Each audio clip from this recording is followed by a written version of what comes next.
In most games, fear comes from terrifying monsters and endless jump scares, but not in the long dark. It's quiet, isolated, and still packed with fear. In today's video, we're going to talk about 7 locations in the long dark that mess with your head, even when nothing is happening. If you feel like a location is missing from this video, be sure to check out my first video on this topic. It's linked in the description. Up first is the Blackrock tunnels. Blackrock is already an eerie region. It's home to an abandoned prison and tons of dangerous wildlife. But we're here to talk about the tunnels because they take the eerie vibe of this region to the next level. These tunnels are super dark, not visible in any way. You will need torches or flares just to see the hallways in front of you. And the layout doesn't help. The tunnels are made up by branching corridors, dead ends, and random side rooms that all quickly start to look exactly the same. You'll start to wonder if you've been somewhere before, trying to find some memorable landmark, all while your light is burning lower and lower. It's brutal. There are no jump scares down here, just you, the dark, and the growing fear of getting lost down here and never finding your way out. The Blackrock tunnels tap into a really basic but powerful fear, and that's being trapped and completely alone.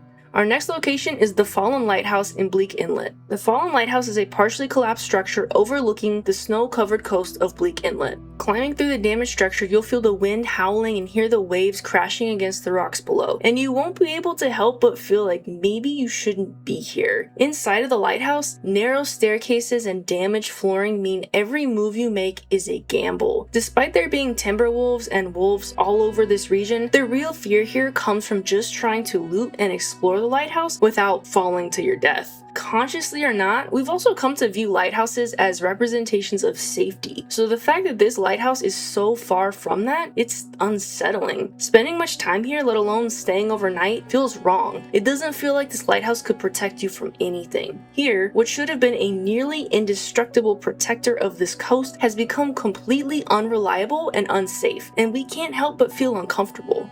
And then there's the plane crash in Pleasant Valley. As you navigate the mountainous terrain, you'll see wreckage scattered across the snow. There are seats, luggage, even airline meals dotting the area around large pieces of the plane, laying broken in the snow. And you can't look away from the bodies frozen among the wreckage where they died in the crash. Most games or movies would show you the crash as it happens. All the chaos, all the explosions, but here we only see the aftermath. There's no noise except for the wind and our footsteps in the snow. This location is disturbing because it feels so real. You're not watching an over-the-top cutscene, you're observing the site of a tragic disaster. It hits on a kind of fear and sadness that's all too real.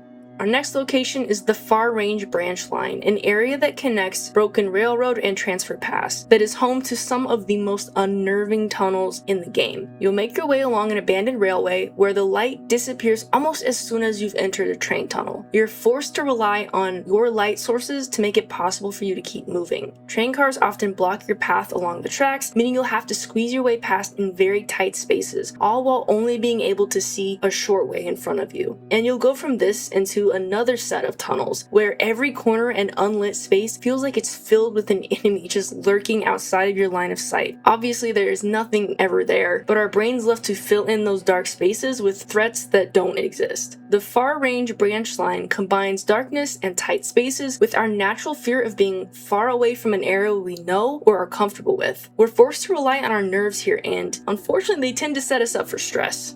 Next, let's talk about Milton. It's a location that in many ways feels like a picture of what life was like before everything fell apart. There are houses, small businesses, even a post office, all standing empty. One particular house in Milton serves as an especially powerful reminder of the past. Downstairs, there's a kitchen, a small living room area, and a rocking horse, but as you get upstairs, you see a crib with a teddy bear sitting inside. It's as if it's sitting there waiting for a kid to come back to it. You can't help but wonder what happened to this family and what happened to this baby, and knowing the world of the long dark, it's hard not to assume that whatever happened wasn't good. This home isn't scary because of a fear of some kind of danger, it's scary because it exemplifies the tragedy of this world and the absence of anyone to grieve for it.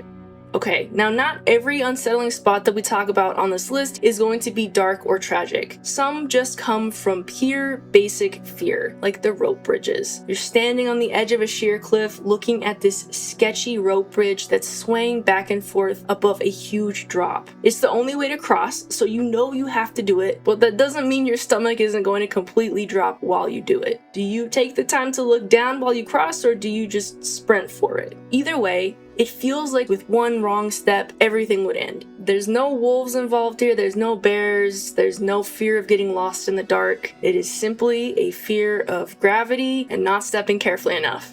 Finally, let's talk about the Langston Mine, a location that combines a lot of the things we've already talked about and makes them so much worse. This is a multi-level, very cramped, and completely dark tunnel system. You'll have to balance managing your light sources with remembering your travel route, as well as doing your best to avoid the poisonous gas that fills certain areas of the mine. So it's not just about not getting lost, it's also about trying not to suffocate while you navigate the place. There's also the tricks your mind will play on you, turning every shadow on the walls into the image of something standing there watching you. You know it's just rocks and shadows, but that doesn't change anything. Langston Mine combines the real dangers of getting lost and running out of breathable air with letting our minds terrorize us. It is truly a nightmare combination.